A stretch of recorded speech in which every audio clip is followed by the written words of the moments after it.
¿Qué es el ICAL? Quiere decir Ius Constitucionale Comune en América Latina. El ICAL para mí son tres cosas importantes. La primera cosa es que el ICAL es un conjunto de normas, de ordenamientos normativos. Es un conjunto compuesto, por una parte, por las constituciones nacionales de la región latinoamericanas y, por otro lado, por el Sistema Interamericano de Derechos Humanos. Segundo, el ICAL es un concepto normativo, es decir, este conjunto de normas tiene una vocación específica, que es la vocación de un constitucionalismo transformador. ¿Qué es un constitucionalismo transformador? Es un constitucionalismo que quiere realizar en la región las grandes promesas de las constituciones de derechos humanos, de democracia y de Estado de Derecho. Tercer elemento de ICAL es que es un grupo de investigadores de muchos países de América Latina, pero también de Europa, que desde ya más de 14 años están colaborando para estudiar estos fenómenos que son muy interesantes. El concepto de Ius Constitucional Común en América Latina dice que los países no están por sí solos en estos procesos, sino que trabajan en una comunidad que también tiene un nivel internacional que los ayuda, que los respalda, y por eso también es muy importante en el nivel concreto que no solamente se pueden usar argumentos del ordenamiento nacional, sino también de los otros ordenamientos en América Latina y la jurisprudencia de la Comisión y de la Corte Interamericana.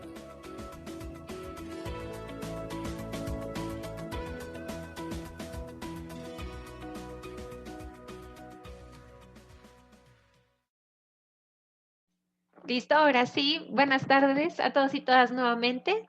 Qué lindo tenerlos por aquí. Entonces, pues nuevamente gracias Viviana por acompañarnos. Voy a darle la palabra a René para que pues dé la bienvenida oficial a esta sesión. Bueno, muchas gracias Laura y muchas gracias a todos y todas que se están conectando en este momento. Como saben, entonces hoy tenemos como conferencista a Viviana Krstichevich. Viviana Krstichevich es la directora ejecutiva de CEGIL. Esto es el Centro para la Justicia y el Derecho Internacional, que es una de las organizaciones no gubernamentales y de sociedad civil en realidad más importantes y más influyentes en la región, y particularmente en razón de su activismo ante el Sistema Interamericano de Derechos Humanos. Viviana recibió su grado en Derecho en la Universidad de Buenos Aires y tiene una maestría en Stanford y también un LLM en la Universidad de Harvard. Y hace mucho tiempo, digamos, dirige CEGIL, que, digamos, probablemente muchos y muchas de ustedes habrán escuchado de esa organización. Estamos particularmente contentos porque Viviana nos acompaña, porque creo que complementa muy bien la conversación que venimos teniendo con los conferencistas previos. Entonces, ¿dónde estamos? Acuérdense que hablamos, digamos, del concepto, de la discusión conceptual en un primer momento y luego nos movimos hacia la discusión de actores. Estamos hablando de actores y tuvimos la oportunidad entonces de escuchar respecto a cortes nacionales, respecto a empresas y derechos humanos, a sector privado, y adicionalmente pudimos escuchar sobre no solamente sobre las entidades nacionales de derechos humanos, sino también de Flavia Piovesan escuchamos sobre las entidades internacionales de derechos humanos. Entonces, a través de eso ya como que vamos creando un mapa cada vez más sofisticado y más completo de los diferentes actores, digamos, en esta comunidad práctica de los derechos humanos que construyen el Ius Comune Constitucionale, y obviamente uno de los motores centrales es el movimiento de los derechos humanos y particularmente las organizaciones de sociedad civil. Y obviamente, digamos, tenemos el gran placer y el gran honor de que Viviana nos va a contar eso de a través de la combinación particular de Viviana de reflexión teórica y también unos conocimientos prácticos maravillosos, digamos, que nos ayuda a entender no solamente cómo se enmarca esto en la construcción del derecho común de derechos humanos en América Latina, sino también qué fue lo que pasó y cuáles fueron las decisiones concretas que se tomaron en momentos concretos. Es una de las cosas que yo siempre encuentro maravilloso de hablar con Viviana, es que Viviana dice, la razón por la cual esa sentencia dice eso es porque nosotros dijimos tal cosa, la razón por la cual la comisión dijo tal cosa es porque nosotros buscamos hacer tal otra cosa. Y eso, digamos, eso le da una riqueza para entender un poco esa construcción colectiva, a veces incoherente, que es el derecho común, y para eso yo creo que tenemos una gran oportunidad de escuchar a Viviana. No sé, Mariela, si tú quieres decir algo antes de dar la palabra a Viviana. Muchas gracias, René. Y bueno, gracias a todas y todos por estar y continuar en esta escuela virtual del ICAL. Y efectivamente, nuestra palabra de gratitud también la transmito en nombre del profesor Armin von Bogdandy, porque Viviana ha traído, como dice René, un gran tesoro al debate sobre esta construcción del ius constitucional común en América Latina. Y que ustedes han visto ya muchas veces el video, nosotros tenemos la plena confianza que en este mapa que estamos construyendo juntos ya nos aproximamos a el concepto, por qué es útil el concepto, por qué la comunidad de práctica existe y por qué Viviana hoy nos representa una voz fundamental para comprender y aproximarnos a este derecho constitucional común en derechos humanos en América Latina. Vivi no solamente conoce el contexto, conoce cada historia, conoce cada rostro, conoce cada drama que está detrás de cada caso. Así que Vivi, muchísimas gracias por tu tiempo, por contar contigo y por el privilegio que nos das porque siempre aprendemos contigo.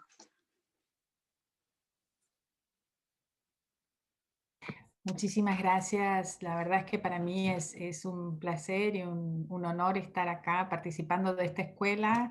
Me encantaría estar junto con ustedes en algún espacio físico con las y los estudiantes y quienes son mis anfitriones y mis grandes amigos en este proceso de construcción de una América Latina más justa, ¿no? Así que les agradezco mucho la invitación y la oportunidad.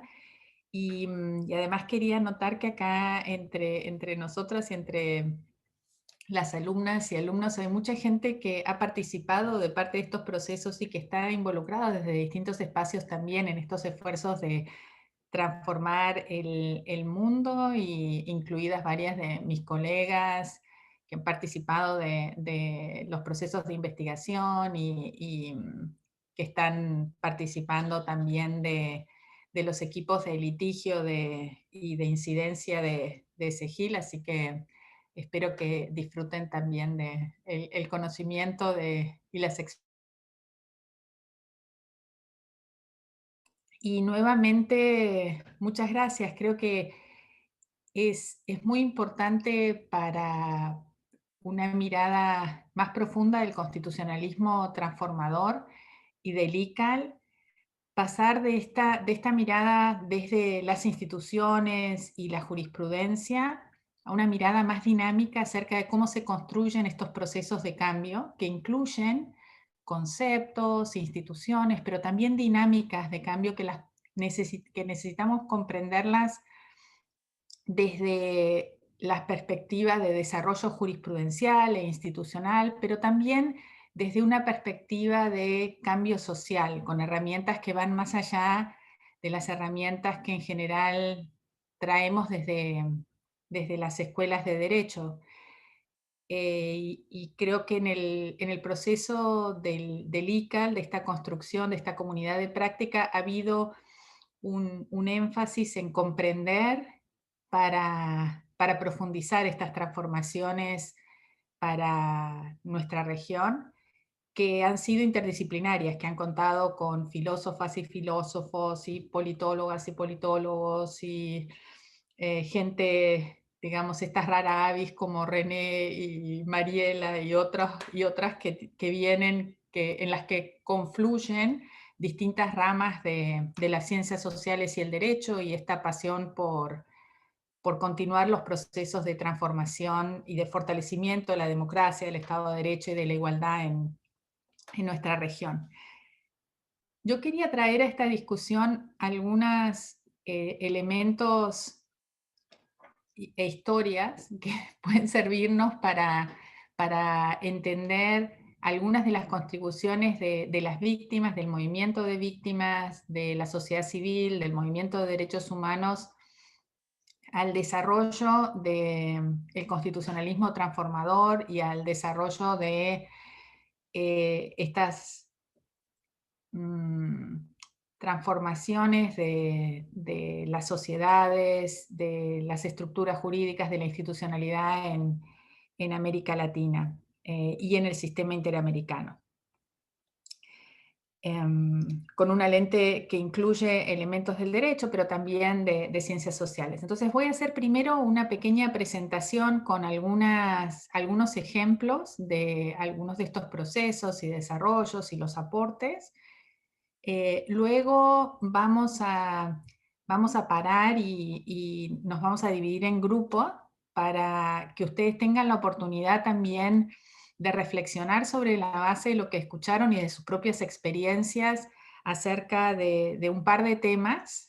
Y luego vamos a volver al plenario para abrir una discusión acerca del futuro.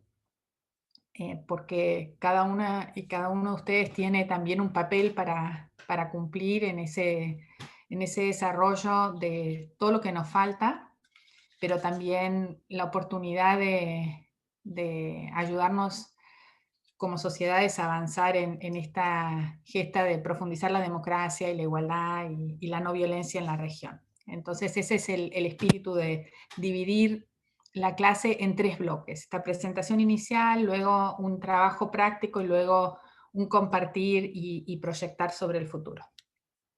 Entonces para esta primera parte voy a utilizar algunos de los escritos que yo produje en el proceso de interacción con las investigadoras e investigadores del ICAL. En particular, hay un documento que luego, si quieren, se los puedo compartir, que es sobre el derecho como un transformador, el impacto del diálogo del sistema interamericano de derechos humanos con las víctimas en la consecución de justicia, que retoma algunas de esas historias y cuenta esta parte, estos puntos suspensivos de algunas de los procesos de desarrollo institucional, jurisprudencial y de cambio social sobre algunos de los temas de justicia.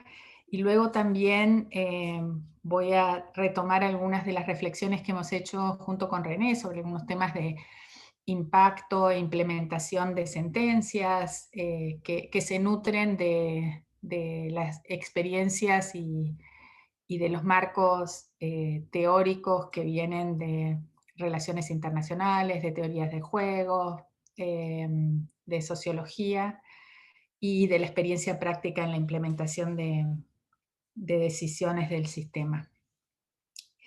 Bueno, pues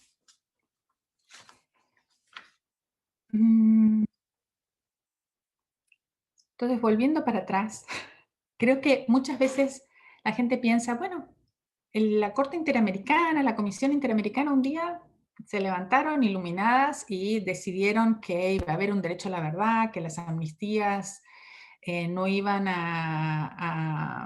debían mantenerse en los países de América Latina porque impedían los derechos de las víctimas y la justicia, pero estas historias de transformaciones, de cómo se transforman los marcos jurídicos y el alcance de derecho en esos temas y en otros, en el tema del derecho al agua, en el tema de la violencia contra las mujeres, en los temas que tienen que ver con discriminación estructural y desigualdad en muchos ámbitos de la vida y de los procesos democráticos, en realidad se han dado en buena medida en virtud de diálogos, y diálogo quizás es una palabra un poco, un rótulo un poco aguado, pero en tensión y en el reclamo de aquellos afectados, de lo que en derecho interamericano llamamos de las víctimas, del movimiento de víctimas,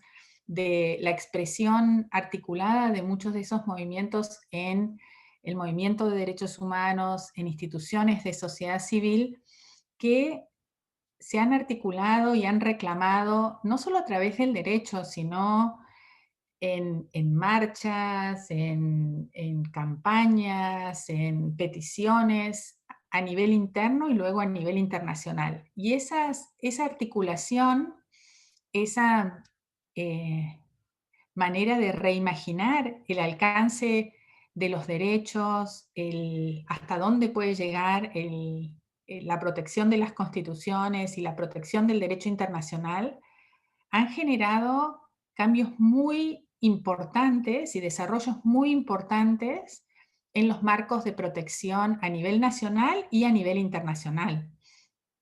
Yo puedo rescatar algunas de las historias a nivel internacional porque las he conocido de primera mano a través del trabajo en CEGIL y el trabajo con distintos sectores del movimiento de derechos humanos. Entonces les voy a comentar algunas, pero estoy segura que muchas y muchos de ustedes están participando en la actualidad desde la academia, desde su ejercicio social, cotidiano o como abogadas, abogados, de otros procesos importantes de cambio. Entonces, voy a recordar algunos de los temas que tienen que ver con el acceso a la justicia y el impacto de la agenda y el trabajo legal y de incidencia del movimiento de derechos humanos sobre este tema. Quizás uno de los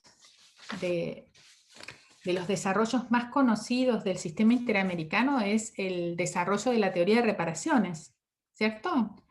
Cuando la gente habla acerca de, bueno, lo que distingue al sistema interamericano del sistema europeo, lo que lo ha hecho más eficaz, más capaz de tener un impacto transformador, en buena medida una parte de los distintos actores del sistema interamericano y de la literatura pone el foco en la teoría de reparaciones de la Corte Interamericana. Yo, que a la luz del Zoom no se nota demasiado, pero soy bastante vieja, me acuerdo cuando la Corte Interamericana no establecía reparaciones más allá de la indemnización compensatoria y el establecimiento de las violaciones, las vulneraciones de los derechos. O sea, en los primeros casos, si ustedes miran las primeras sentencias de la Corte Interamericana, los resolutivos son muy parecidos a los de la Corte Europea. ¿Cómo es que pasamos de eso a tener unas teorías de reparaciones muy amplias? Pues parte de ello fueron las familiares de las víctimas. En el caso del amparo, que es uno de los casos que marcó una gran diferencia en la teoría de reparaciones del sistema interamericano, quienes éramos representantes de las víctimas fuimos a ver a las familiares y los familiares del amparo, y hay unas señoras viejitas que tendrían mi edad probablemente, mi edad actual, pero unas señoras viejitas que cuando consultamos con las familiares y los familiares qué querían frente a los pescadores que habían sido asesinados en el amparo, las viejitas se aferraban a nosotros, yo me acuerdo abrazándonos diciéndonos, yo no quiero dinero, yo quiero justicia, mi hijo no era ganado, no era un becerro, no sé, era como una cosa muy, muy fuerte. Y quienes estábamos ahí, que eran Ligia Bolívar, Pedro Níquel, Juan Navarrete, después otro señor que asesinaron un tiempo después, y yo estábamos junto con el cura de la zona, estábamos ahí bastante impactados y pensando, bueno, ¿y ahora qué vamos a hacer? Porque realmente la gente nos está pidiendo esto, y esto es muy importante para el movimiento de derechos humanos, pero la Corte Interamericana no sabemos si va a avanzar en este sentido, porque claro, la Corte Europea, que es prestigiosa y qué sé yo, no estaba en ese momento moviéndose en esa dirección. Y esa era la Corte que servía en parte como modelo para algunos de los desarrollos del sistema. Y entonces nos pusimos a escribir y a pensar, bueno, pero ¿qué dice el artículo 63? ¿Y cómo distingue la restitución, de la indemnización, de la reparación? Entonces hicimos todo un trabajo de argumentación jurídica súper consistente, basado en derecho internacional y qué sé yo, que empezó a caminar hacia que la Corte considerara si podía ordenar que se hiciera justicia en el caso. También le pedimos que se reforme unos marcos legales en ese mismo pedido, porque también nos parecía que era muy importante que se reforme el marco legal. La Corte nos denegó lo del marco legal, pero abrió esta puerta al tema de la justicia, ¿no? Y entonces incluye, no solo como parte del desarrollo de la sentencia que había una obligación de hacer justicia, sino como un resolutivo de la Corte, la obligación de hacer justicia, y la empieza a supervisar luego. Entonces, esa tensión, ese diálogo, que siguió y continuó con una parte del movimiento de derechos humanos, de aquellos que éramos y aquellas que éramos litigantes recurrentes, y otros sectores de víctimas organizadas en distintos países, pidiéndole a la Corte otras cosas que también eran muy importantes para las garantías de no repetición, para que no vuelvan a ocurrir esos temas. Entonces se generó toda una jurisprudencia de lo que ustedes conocen ahora. Yo lo llamo como la cascada de las reparaciones, como en un juego con la teoría de la cascada de la justicia de Seeking, que es una cascada de reparaciones que incluyó desde las publicaciones en diarios, a los pedidos de disculpas.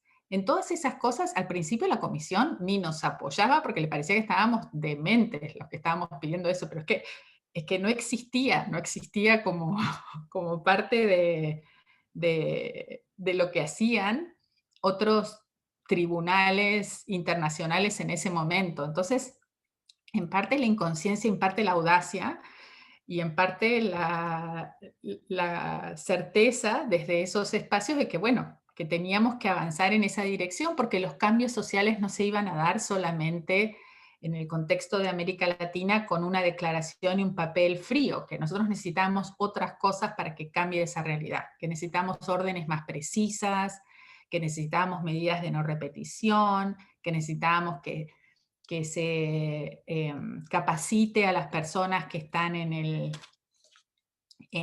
las fuerzas de seguridad, bueno, en esa época no había Facebook, ¿no? Pedíamos publicaciones por diario, ¿no? Entonces, bueno, que se publique en los diarios, que después pedíamos, no sé, en la radio, cosas así, para que se conozca, para que haya un debate social, un rechazo desde la sociedad a estas graves violaciones de derechos humanos que además tendían a repetirse y que era necesario rechazar y generar cambios culturales y políticos frente a esto, ¿no? Lo mismo pasa con el tema de las amnistías. Ustedes ven el desarrollo sobre cómo se genera un derecho a la verdad, cómo se genera la teoría sobre la incompatibilidad de las amnistías con el derecho interamericano y los idas y vueltas de esas discusiones en el ámbito interamericano y los vínculos con los desarrollos a nivel de distintas jurisdicciones a nivel local. También es esa idea me acuerdo la primera vez que escuché el derecho a la verdad, yo decía, pero qué cosa más curiosa, como derecho a la verdad, pero o sea, claro, cuando empecé a entender qué era lo que querían los familiares de las víctimas con un derecho a la verdad, pues parte de yo, como otras abogadas, abogados, que fuimos traductores de estos reclamos a conceptos jurídicos, nos pusimos a pensar, bueno, argumentemos que existe un derecho a la verdad, y armamos, recuerdo en su época, un amicus curiae para los tribunales federales en Argentina que estaban metidos en unos juicios por la verdad y qué sé yo, y lo empezamos a alegar en el sistema interamericano, empezaron a salir unas cositas, la Corte y la Comisión no quería. Bueno, es todo un desarrollo de cómo se genera ese concepto. Creo que es importante que ustedes conozcan parte de esto y que conozcan que parte del derecho no está dado, sino que el derecho se va transformando y que parte de lo que ustedes pueden hacer, de lo que ustedes pueden soñar, de lo que ustedes pueden ayudar a argumentar, puede tener un impacto en abrir y hacer más eficaz el alcance de la protección de estos valores, derechos a nivel nacional, a través de los ejercicios de constitucionalismo transformador y a nivel internacional. El derecho es parte de esos procesos, no es la única parte de los procesos, digamos, no es la única herramienta que sirve para materializar esa garantía de derechos. Es una de las herramientas. Y es importante entender ese juego también de los procesos jurídicos con los cambios sociales, de los procesos internacionales con los cambios sociales, para luego entender en qué medida y cómo, en qué contextos es posible empujar estos procesos emancipatorios y de dignidad que tenemos y que rescatamos a través del constitucionalismo transformador, el ICAL, el sistema interamericano, con distintas herramientas, ¿no? Creo que ahora hay todo un proceso, a mí me encanta ese proceso, me parece de lo más bonito de repensar, por ejemplo, el alcance de algunos de los temas de derechos sociales, ¿no? No sé, ¿qué significa el derecho al agua? ¿Cuáles son los derechos que están en juego con los temas de emergencia climática? Hay temas identitarios también que están, digamos, que también está en juego el desarrollo de los marcos de protección y de libertad y de garantía de derechos de manera colectiva, de manera individual, ¿no? Entonces, creo que esos son como algunos ejemplos de parte de estos procesos que se han dado y de las contribuciones de algunos de los sectores del movimiento de víctimas, del el movimiento de derechos humanos en particular. Y quizás otro de los procesos interesantísimos de articulación entre el movimiento de derechos humanos y el movimiento de mujeres, que está, digamos, en los que hay una superposición en ambos movimientos, pero que ni siempre estuvieron muy cerca, digamos. Yo me acuerdo todavía en los momentos en los que la gente del movimiento de derechos humanos decía, no, estos son los temas de las mujeres, pero no son temas de derechos humanos, ¿no? Ustedes ya no participan de ese mundo, pero es que es muy impresionante. Y ustedes miran para atrás y piensan, bueno, hace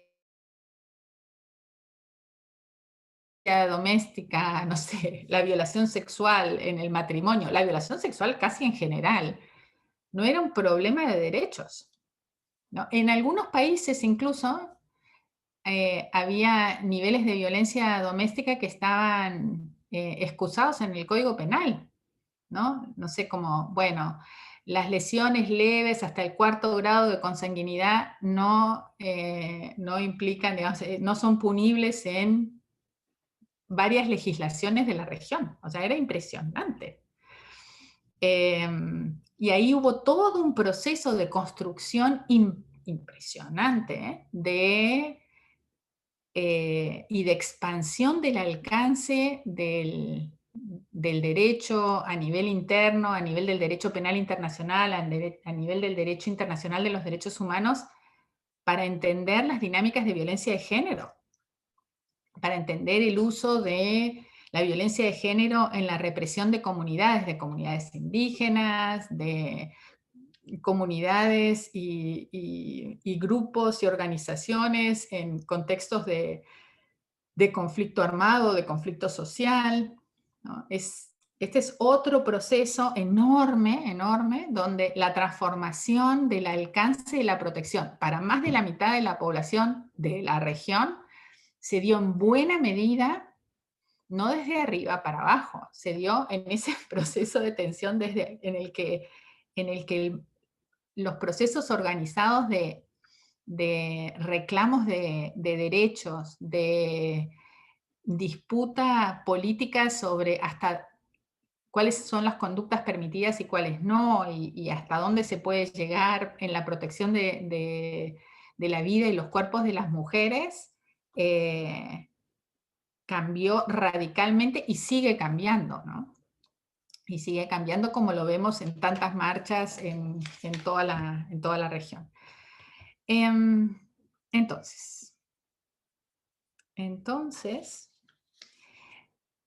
todo esto para decirles que a mí me interesaría muchísimo que dediquemos parte de la clase no solo para recuperar parte de esa mirada acerca de cómo el movimiento de víctimas y de derechos humanos y la sociedad civil ha tenido un impacto en el constitucionalismo transformador y cómo los procesos jurídicos, académicos, de litigio han tenido un impacto, pero también los reclamos de la calle, los cambios, los intentos de cambios de narrativa, las protestas, otros esfuerzos con distintos tipos de herramientas han tenido un impacto, sino me gustaría que nos dediquemos durante los próximos 20 minutos en grupos a discutir dos temas.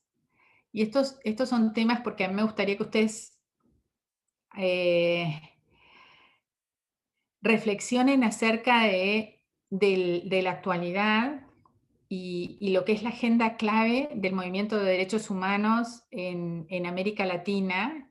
¿Cuál debería ser, desde la perspectiva de ustedes, desde la perspectiva del ICAL, los tres temas claves? Tienen que elegir, no pueden poner 40, 3, tienen que ser 3 por grupo. 3 temas clave para la agenda emancipatoria del ICAL en América Latina. Y luego de esos 3 tienen que elegir uno de los temas y definir cuáles son las mejores estrategias para avanzar en ese tema. ¿Cuáles creen ustedes que podrían ser estrategias? Pueden ser estrategias jurídicas, estrategias académicas, modificación del alcance de los derechos, estrategias no jurídicas. ¿Cuáles deberían ser estrategias que utilice la sociedad civil y por qué? Entonces, esa es la consigna.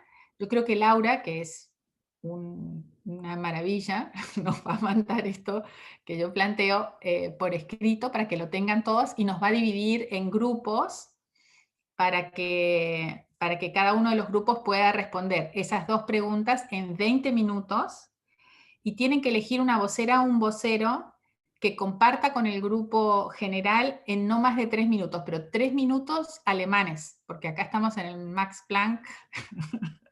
Entonces, no pueden ser 3 minutos latinos, tienen que ser 3 minutos. Eligen ustedes si quieren presentar una reflexión sobre el tema o sobre la estrategia en 3 minutos por reloj, porque si no, no vamos a llegar a compartir entre todos. Y sabemos que es un viernes a la noche, que tienen, pese a la pandemia, tendrán una reunión virtual con sus amigas y sus amigos, y lo que sea. Así que queremos terminar a tiempo, ¿sí? Entonces, sin más, yo le daría la consigna a Laura para que nos pueda dividir en los grupos. Si alguien tiene alguna duda o pregunta sobre el ejercicio, ¿no? Lo que vamos a hacer después, cuando ustedes terminen y hacemos las presentaciones, abrimos un espacio de discusión, porque yo tengo mi lista de cosas que a mí me encantarían, reflexiones para el futuro y qué sé yo, pero me parece que va a ser mucho más dinámico si lo hacemos de esta manera. Entonces, abrimos a los grupos de discusión. Listo, gracias profesora Viviana. Bueno, entonces como dijo Viviana, vamos a estar en grupos. Nosotros somos un grupo bastante grande. Ella me había dicho que quería hacer grupos de 5 personas, pero si quedan de 5 personas serían como de a 15 estudiantes. Entonces no se puede. Pero vamos a dividir el grupo en salas de 12. Si alguien me queda por fuera, luego lo asigno. Y como dice la doctora Viviana, entonces ¿cuál debe ser la agenda temática clave para el movimiento de derechos humanos, dada la situación en América Latina y a nivel global? 3 temas y lo anotan en el chat. Y 2, sobre la base del consenso, elijan una de las temas y definan cuáles son las estrategias para ampliar. Entonces, eligen una de estas. Y bueno, como dijo la profesora, eligen el vocero o la vocera. Y bueno, súper concisos en 3 minutos. Yo creo que después le pediré a Viviana que aleatoriamente me diga 3 o 5 grupos, números, y para que compartan las reflexiones. Entonces, nos vamos a las salas. Profesora Mariela y Viviana, les he puesto una sala aparte para que estén ahí las dos. Y listo, entonces a partir de ya me avisan si les aparece el mensaje y entran a la sala. Probablemente algunos me faltan, pero bueno, entonces 20 minutos.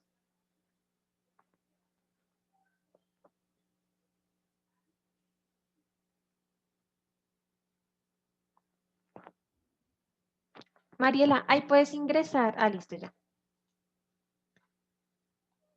Bueno, veo que algunos de ustedes están sin grupos, entonces va a empezar a asignarlos aleatoriamente.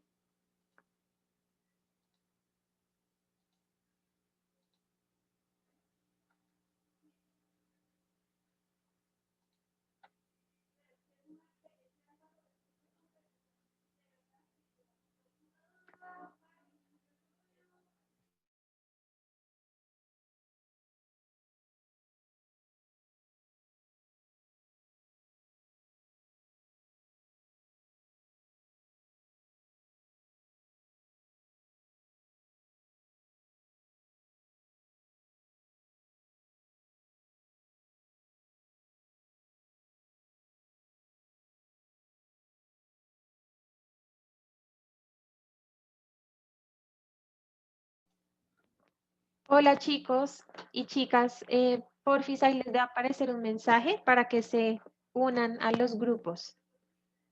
Francisco, Diana, Diego, Isabela, Ivonne, para que puedan estar en los grupos y hacer las reflexiones.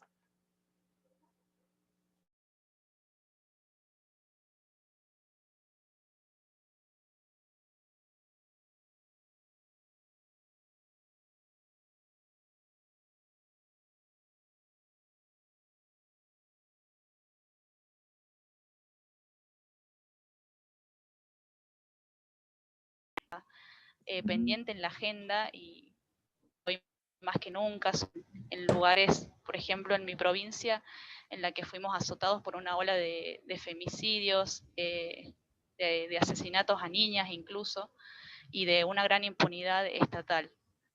El tema que elegimos nosotros es retomar la discusión acerca de los derechos económicos, sociales, culturales y ambientales, los DESCA, pero pensando también en este contexto de pandemia y en esta consideración que nosotros hacemos de los DESCAS como contenidos mínimos vitales. Nos parece que sería muy interesante si el sistema interamericano aportara a definir y a limitar o a enumerar en cierta forma, a darle mayor orden y mayor claridad a cuáles serían esos mínimos vitales.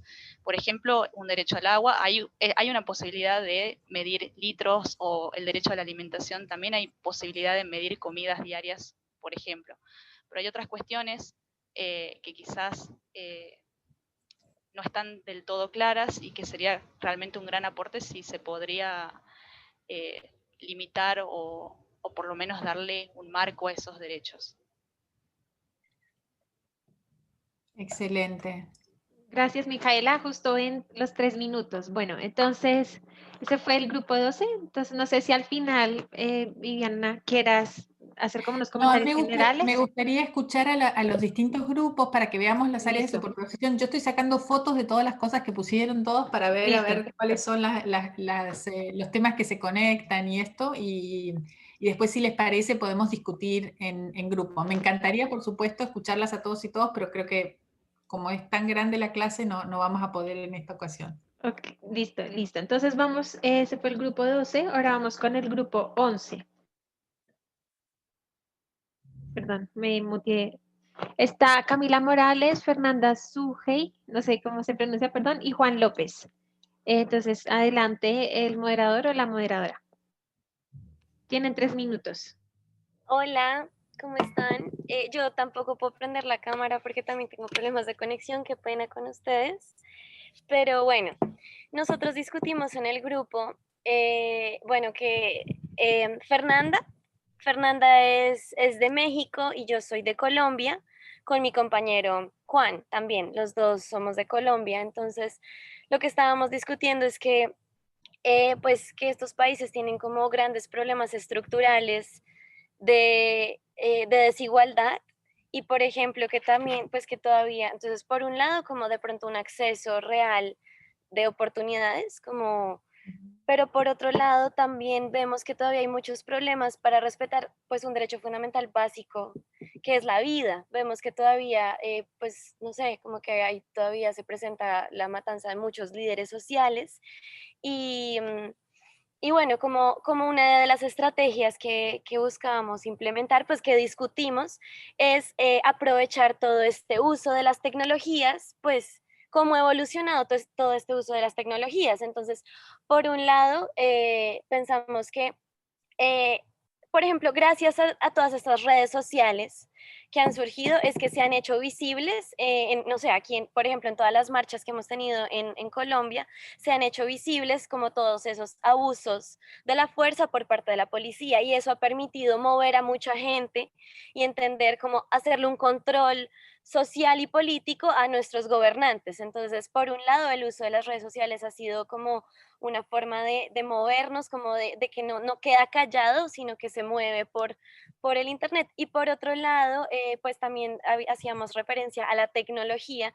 Creo que deberíamos, todos deberíamos volvernos expertos en tecnología y como todo el tema de la inteligencia artificial y hacer mano de eso, echar mucha mano de eso, porque gracias a la inteligencia artificial podríamos resolver muchos de los problemas estructurales en la prestación de servicios, en acceso pues, a servicios básicos como educación.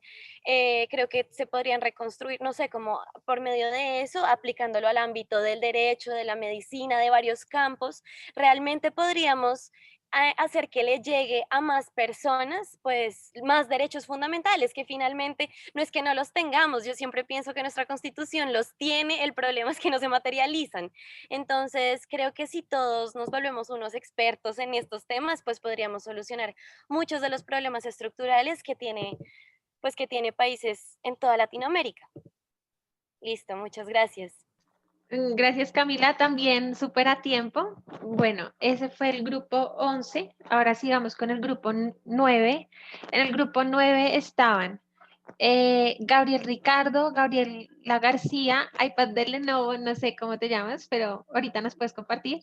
Jean Duon y Valentina Mauri. Entonces, adelante.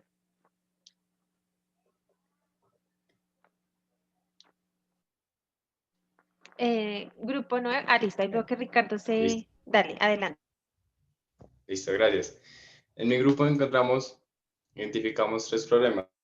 Fueron la democracia, la educación y la desigualdad de algunos grupos, los grupos discriminados. Intentamos reducir todo, tomar como punto central la democracia, en la medida en que es una garantía que coge muchos derechos y que nos permite abarcar el resto. Encontramos que, bueno, en mi grupo hablo más que todo del grupo de Colombia, entonces hubo un acuerdo en que un problema de la democracia se puede notar en que se nota que en la legislación no se están buscando la protección del interés público, sino otro tipo de intereses. Es una legislación desviada.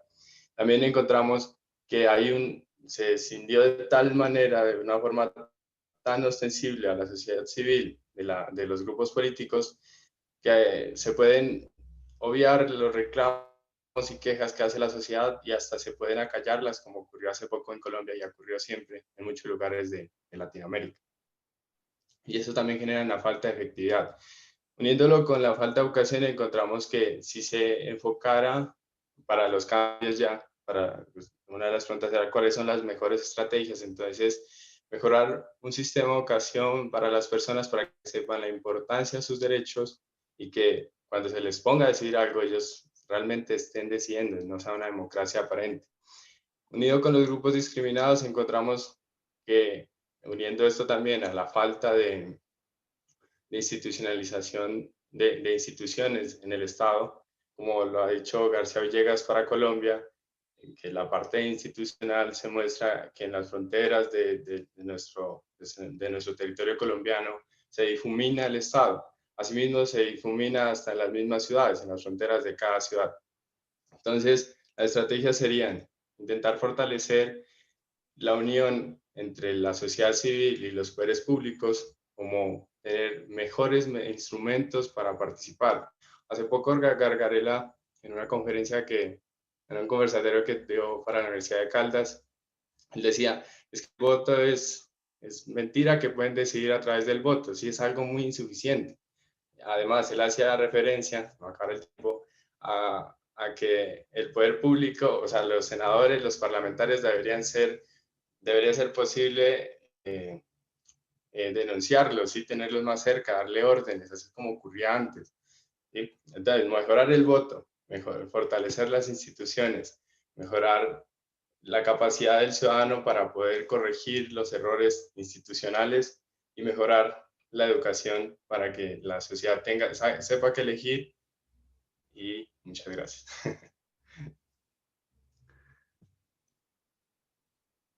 Bueno, acá me empezó a sonar, pero ya, listo. Muchas gracias, Gabriel. Ese fue entonces el grupo 9, ¿sí?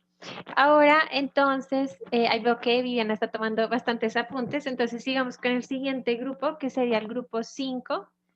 En el grupo 5 estaban Angélica María, Arlet Reyes, Claudia Amezcua, Juan de la Osa, Melanie Gessner, Patricia Cruz, Sergio Severiche y Valeria Castro. Entonces, bueno, la persona que sea el moderador o la moderadora, bueno, adelante. Hola, muy buenas tardes y muy buenas noches a todos. Soy Melanie de Argentina y un placer estar aquí, como siempre. Y desde el grupo 5 planteamos 3 temas de agenda, que serían, por un lado, defensoras y defensores de derechos humanos. Han mencionado de Chile, Arlet de Chile y también Juan de Colombia, que hay mucha persecución y asesinatos a líderes sociales, y creemos que es fundamental proteger a todas las defensoras y defensores de derechos humanos. Por otro lado, hablamos de el tema de la desigualdad estructural, y en este sentido tiene muchísimas aristas, porque podemos plantear la desigualdad ya sea social, de género, de todo tipo. Entonces ahí tenemos un punto, que es el que elegimos después para desarrollar las políticas públicas o las estrategias. Y por último, la cuestión de género, en términos abarcativos, ¿no? Que abarque tanto a los derechos de las mujeres como también de las diversidades sexuales y de género.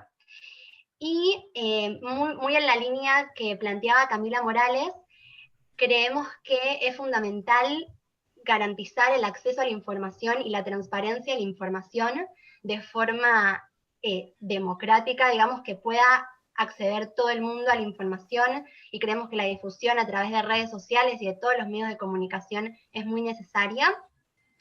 Y en este sentido también creemos que la educación en derechos humanos debe ser una obligación que los estados adopten para con toda la población, ya sea en los niveles educativos, en el ámbito educativo, perdón, desde los niveles más bajos hasta los niveles más altos, como también a todas las operadoras y operadores de justicia y en todos los poderes públicos, ¿no? Que haya una educación en derechos humanos específica.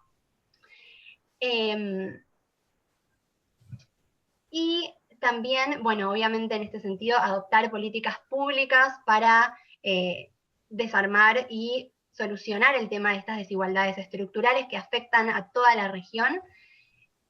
Y creemos, por último, que las reformas fiscales y prestar atención a las políticas tributarias como agentes de derechos humanos es súper importante. A veces dejamos de lado ese aspecto y creemos que es muy importante tenerlo en cuenta, y que también justamente las políticas fiscales tengan una perspectiva de derechos humanos. Así que bueno, eso es todo. Muchas gracias. Gracias, Arlet. Bueno, entonces ese fue el grupo 5, todos muy bien de tiempo. Entonces nos falta el grupo 3 y seguiremos con los comentarios. En la sala 3 estaba Cristina García, Diego Rico Ridillas, Yao Archegas, Joana Cristina Velasco Hernández, Pamela Juliana Aguirre y Sergio Ducuara. Entonces, pues el moderador o la moderadora, adelante. Bueno, muy buenas tardes a todos, mucho gusto, mi nombre es Sergio Ducuara y con Diego Rico pues vamos a establecer los temas que conjuntamente acordamos. En primer lugar, acordamos 3 temas. Uno de los que acordamos fue la reparación a víctimas, desde la reparación inmaterial, precisamente por el concepto que tiene la Corte Interamericana de la restitución de la víctima a una situación de normalidad antes de que se presentara el hecho barbárico, entendiendo que las políticas propiamente materializadas no se pueden concretar de forma tan simple de si no se tiene un andamiaje teórico, filosófico que permita hacer un proceso de reconstrucción de la subjetividad de la víctima. En segundo lugar, presentamos también el tema del medio ambiente a partir de la conexidad que se tiene entre el concepto de derechos humanos como un criterio occidental que nos permite entonces decantar lo humano como un adjetivo a los derechos, pero que también permite al ser humano ser el instrumento por el cual entremos a defender el entorno y las relaciones intersubjetivas que tiene este ser humano con su naturaleza y con otras formas extensivas de vida que también pues rememoran este tipo de derechos. Y por último, pues tenemos precisamente el tema que se escogió también con Diego a partir de los fenómenos migratorios.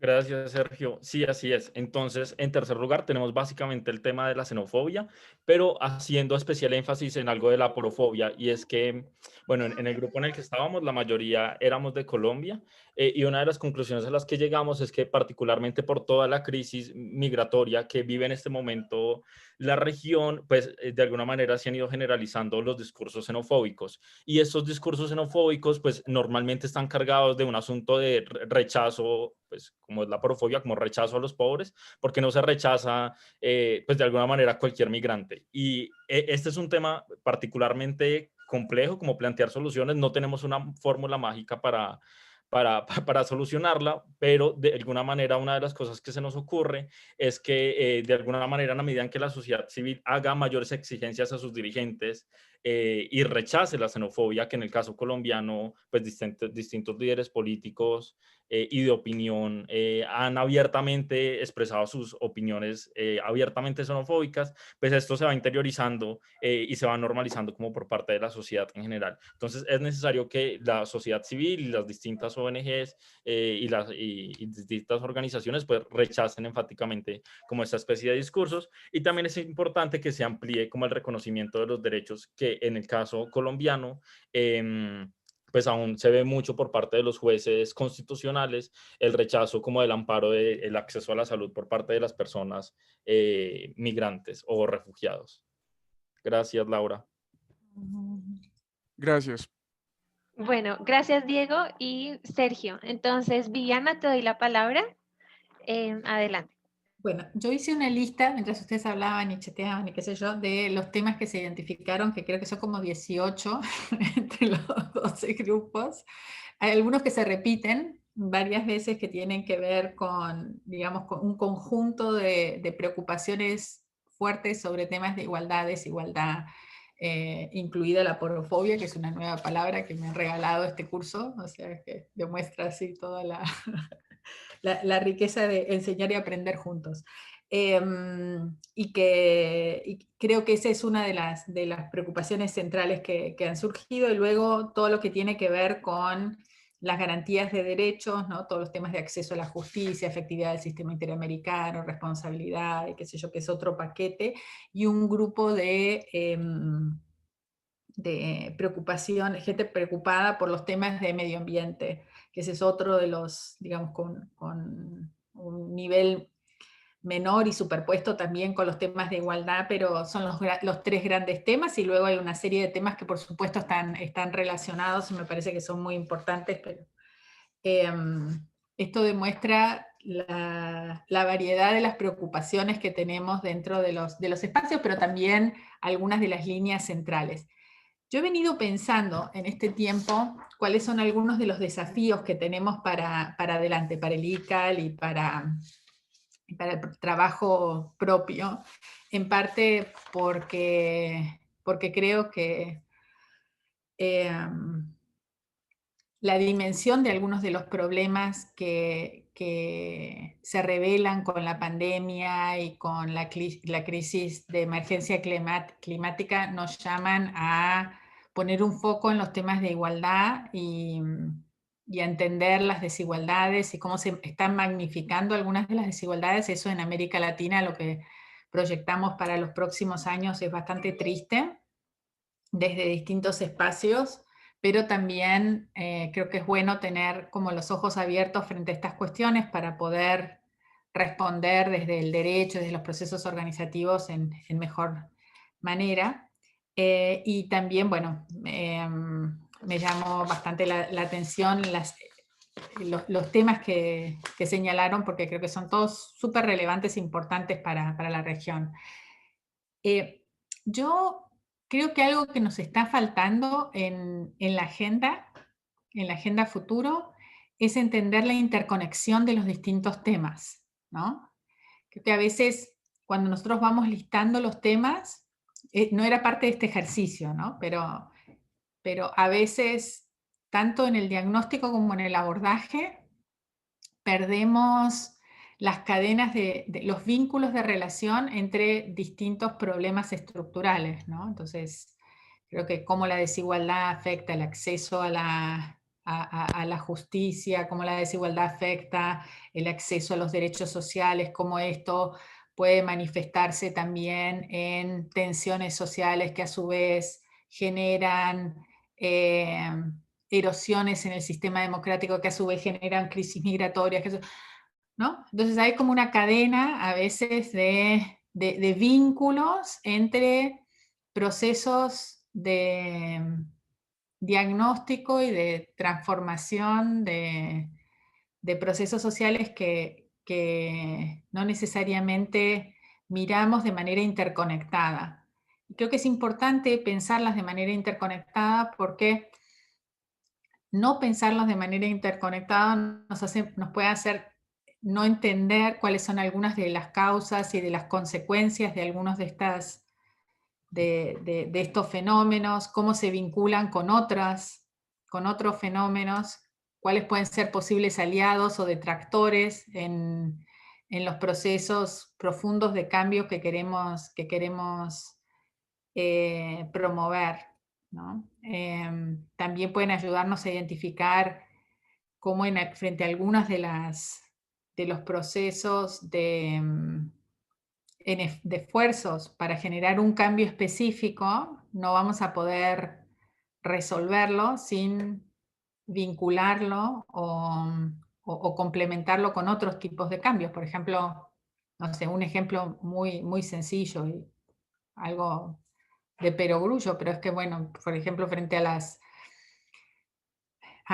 la protección de las personas defensoras de derechos humanos que están amenazadas, ¿no? Uno dice, bueno, ¿cómo voy a hacer para protegerlo? Bueno, voy a ponerle unos sistemas de protección y voy a poner preso a quien lo amenaza, qué sé yo, pero a veces, por ejemplo, esas amenazas y esos hostigamientos revelan que hay problemas de tierras que no han sido resueltos, ¿no? Entonces es necesario entender cómo resolver ese problema, pero también cómo resolver esas causas o consecuencias de ese tema. Con los temas de migración pasa lo mismo, ¿no? A veces la gente dice, bueno, vamos a ver cómo vamos a resolver el tema de migración y qué sé yo, bueno, cómo le damos de comer a los migrantes, cómo aceptamos a los migrantes, fantástico, pero también hay que entender las causas de expulsión, cómo uno resuelve de raíz algunos de esos temas, tiene que ver con los procesos democráticos, a veces con la violencia doméstica, a veces con los temas de derechos sociales en un país o la pobreza. Entonces, el tema de la interconexión entre estos procesos me parece que es algo importante que debería ser parte de una agenda más profunda de diagnóstico y de acción por parte de los distintos actores del ICAL.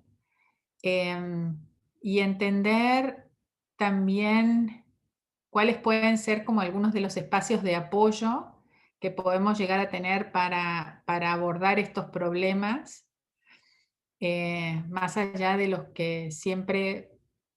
con los que siempre contamos para abordar algunos de los problemas clásicos de derechos humanos, y cómo podemos ampliar la base de aquellos sectores de la sociedad, la institucionalidad, la academia que alimentan esos procesos transformadores de garantías de dignidad, emancipación, igualdad.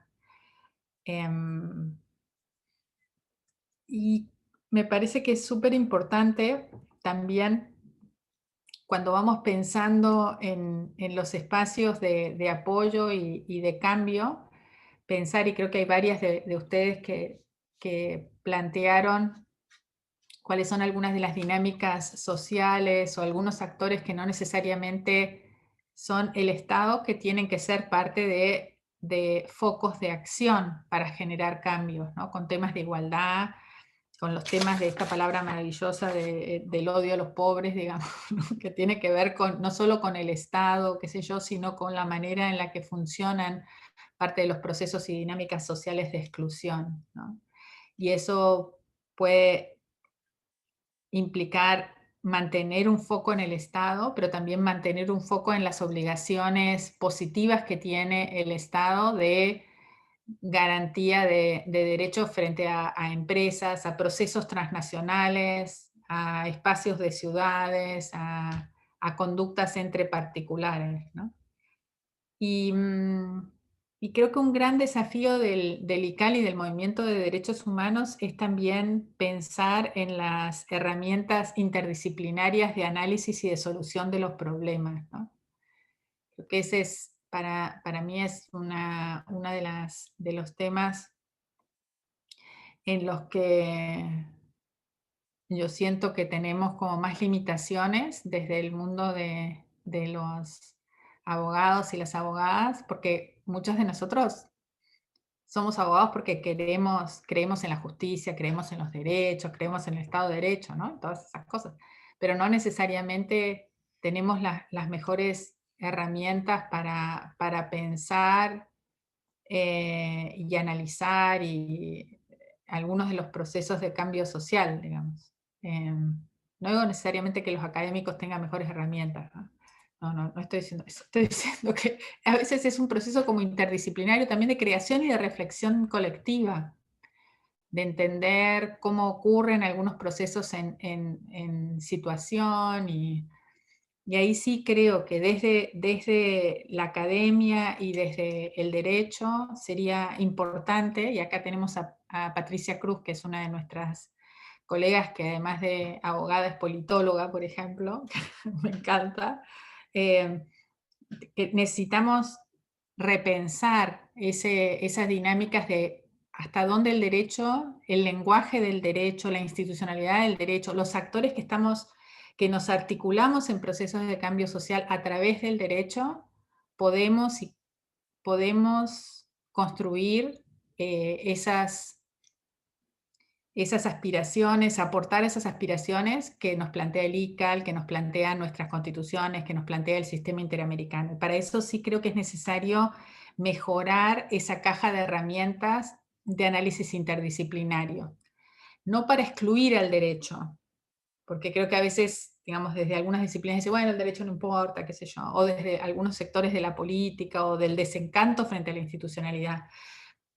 No porque el derecho no importe, sino para entender en qué circunstancias y cómo las herramientas del derecho pueden ser útiles y en cuáles no, en cuáles el derecho puede ser un límite, en cuáles hay que volver a soñar partes del derecho para que se adecue a estos sueños emancipatorios y en qué medida estas herramientas del derecho tienen que ser complementadas por otros tipos de procesos de cambio cultural y político e institucional, ¿no?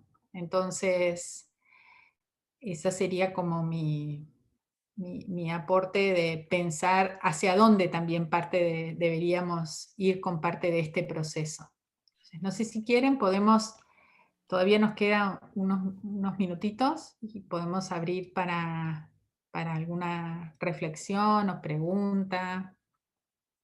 Bueno, eso Sí, es lo que quería.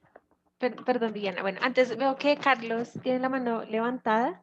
Entonces, si quieres, puedes preguntarle brevemente para no pasarnos del tiempo y luego le doy la palabra a Mariela. Dale, Carlos.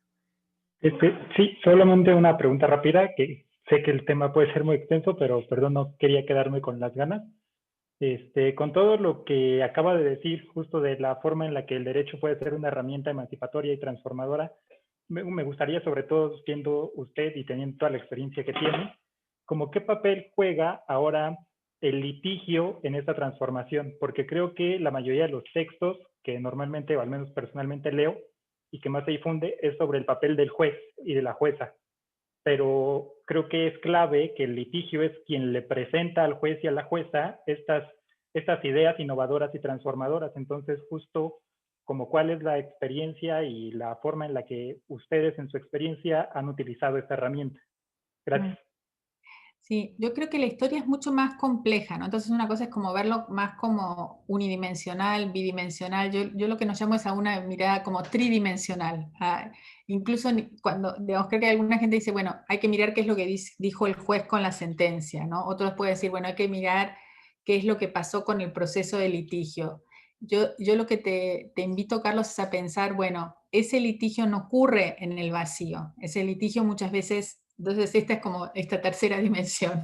Este litigio ocurre porque muchas veces existe ese proceso social de reclamo, como las viejitas, las abuelitas, no sé, las madres del amparo y la gente que estaba alrededor de esto. Existe ese proceso de reclamo en la que los abogados y abogadas a veces cumplimos un papel de traductores y de avanzar con distintos papeles. Hay ríos de tinta en la literatura acerca de cuáles pueden ser, digamos, cómo a veces eso puede ser perjudicial, a veces puede ser beneficioso, dependiendo del contexto, dependiendo de la manera en la que se haga ese proceso de litigio, dependiendo de los actores relevantes en ese momento, pero el proceso en sí puede servir para articular, para cambiar percepciones sociales, para cambiar la manera en la que interlocutan distintos sectores sociales con la autoridad, cómo se religa, ¿no?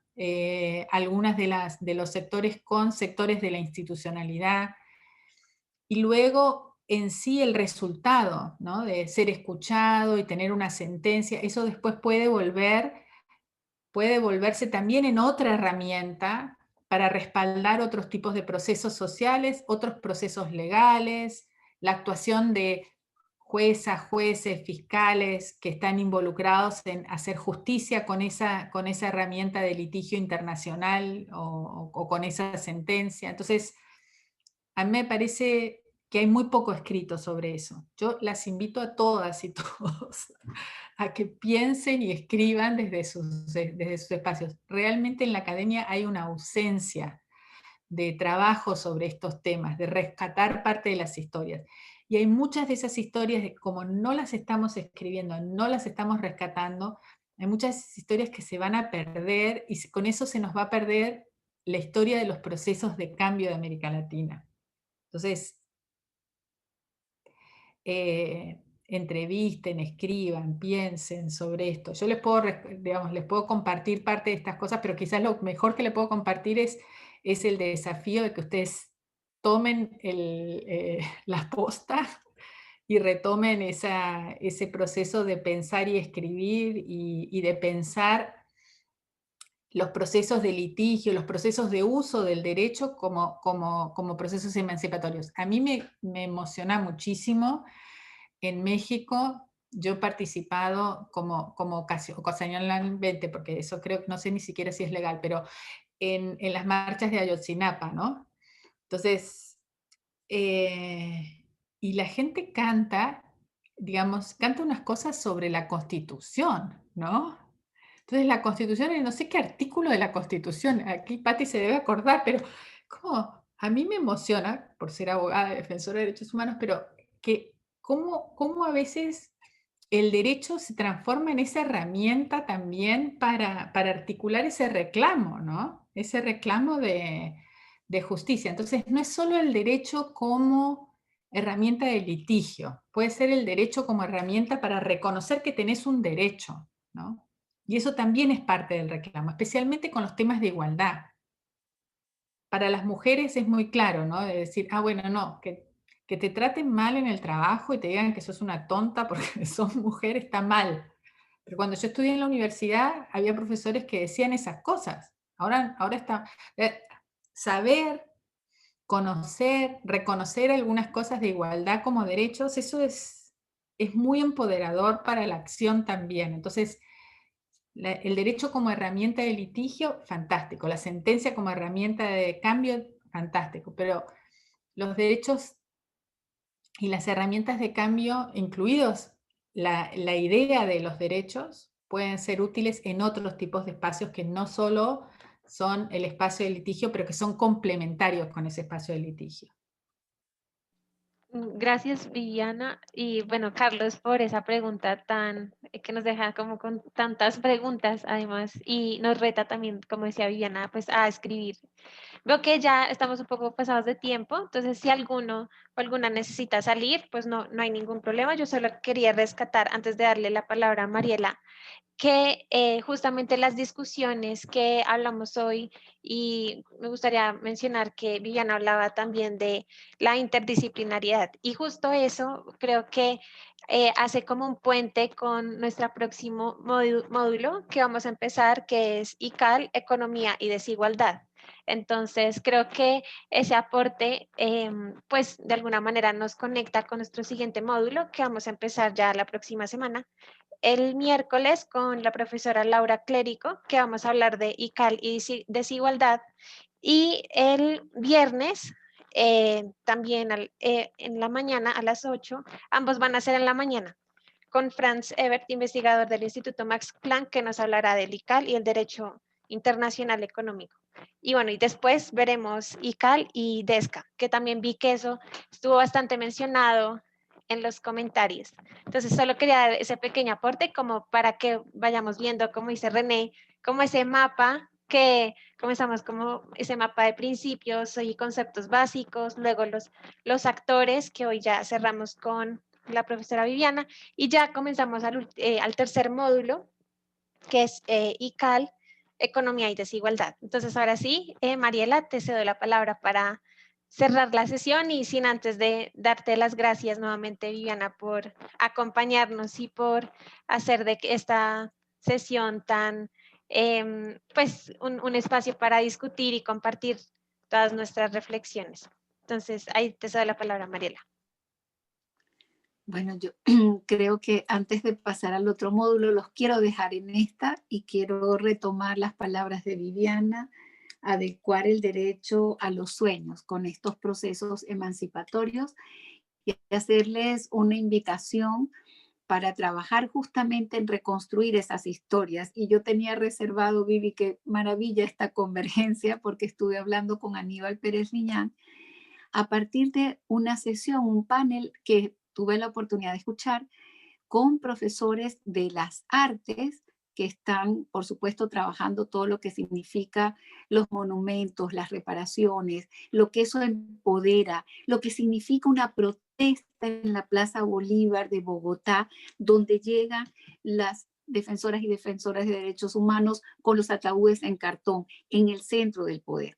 Entonces, mi invitación es a que la escuela ICAL pueda reconstruir muchas historias. Y les voy a mandar justo una matriz, una matriz que se estuvo preparando pensando en cómo podríamos mapear estas transformaciones que están pasando todos los días, que a veces no las percibimos y que nos pueden dar un puente con el enfoque multidisciplinario que compartimos con Vivi. Vivi, yo creo que no puedo otra cosa que decirte que muchas gracias porque tú eres esa voz para nosotros en el ICAL, pero eres también siempre esa alerta, esa luz que se prende para decirnos, bueno, rescatemos las historias. Y yo simplemente te lo agradezco en lo personal, siempre aprendo de cualquiera de tus intervenciones, pero estoy segura que todas y todos los que estamos aquí reunidos nos podemos quedar con esa inquietud y cómo trascender a ese proceso emancipatorio y lo que nos deja las reflexiones de los casos, de la gente, de las abuelitas, de El Amparo. Y también les cuento, solo para cerrar esta sesión, que esa fue mi primera marcha, porque yo estaba trabajando, yo estudiaba en la Universidad Católica y la Universidad Católica nunca había participado en una marcha, pero mi decano era una persona maravillosa, Luis María Olazo, que dijo, pero sí vamos a ir a protestar, porque no es posible que pase lo del amparo y que nos quedemos callados. Y había una marcha enorme por toda Caracas y donde nos sentimos muy animados a empezar estas luchas. Así que gracias, Vivi, por reconectarme con esos momentos, por reconectarnos y crear esta red. Y te mandaremos copia de este mapa que va a ser a partir de esta clase el grupo La Escuela Virtual del ICAL. Bueno, muchísimas gracias a todos y todas. Y bueno, ya saben dónde encontrarme y les deseo lo mejor. Hasta luego. Bueno, gracias. Bueno, no sé si Viviana tengas alguna red social para que puedan seguirte. Igual estás invitada en nuestro grupo de Facebook. Y bueno. Me voy a sumar al grupo de Facebook. Yo empecé cuando no sabía bien cómo funcionaba eso, mi Twitter se llama Mundo Penélope por esta cosa de, yo no sé si, ¿cómo se dice? Penélope. Eso de weaving and unweaving the loom, en inglés loom es como la cosa mala, no sé, entonces esa idea de que acá estamos tejiendo y destejiendo, ¿no?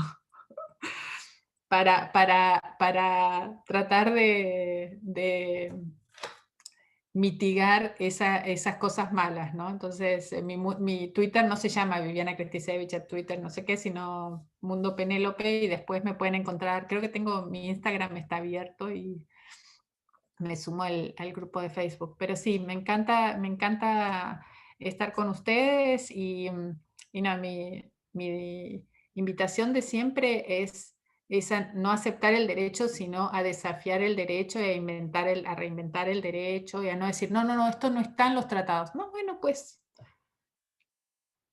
interpretémoslo, repensémoslo, generemos otro espacio, ¿no? Esa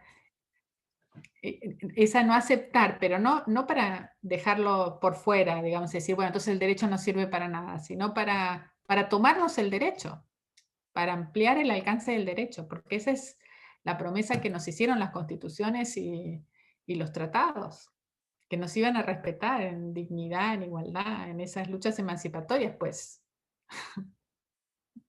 tratemos de que estén a la altura de esa promesa, ¿no? Así que, bueno, me alegro mucho de estar acá y les mando los mejores deseos en esta situación así difícil, pero me alegro que estén acá también en esta clase disfrutando de aprender y de compartir, ¿no? Bueno, gracias Viviana. Entonces ya saben, la siguen en @mundopenelope. Entonces nos vemos en la próxima sesión. Saludos. Chao María, chao Viviana, chao a todos y todas. Chao a todas y todos. Chao, chao Martina. Chao.